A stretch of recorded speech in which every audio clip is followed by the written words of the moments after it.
dhalinyarta reer Kulmiye waxa weeyaan waxaan aad u salaamayaa madaxda gudoomiyayaasha soo qaybgalayaasha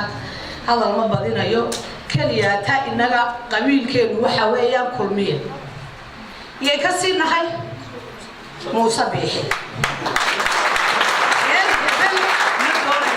qaran bayn doonayna qabiil ma doonayno anigu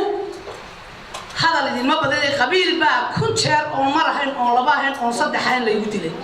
haddana waxaan doonaynaa naftayda u heer xabad baa layla marayaa waxaan doonayaa inaan u huro oon u dhinto oon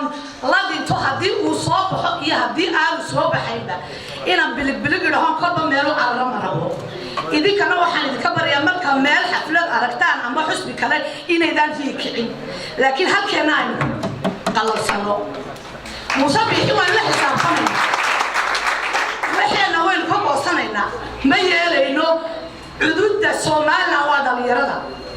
iyo haweenka dhalinyarada idinku hayskaabinina oo haadhanina muxuu hebel shaqo ii sii waayay ama xil ii sii waayay inta bisataan surwaalka hoosta marsataan waan la xisaabtamaynaa waan soo saarnaa naftiisu inoo huray inaguna teemaynu huraynaa hadhowna waan la xisaabtamaynaa wixii ay xaq ugu leenahay idinku hagaabinina iyaydaan idin qaadin kolba muxuu hayay xisbi yaro meel loogu tumay keenaasay ku qalalsanaynaa ballankeenu waa Kulmiye wahiil yahooba way la garab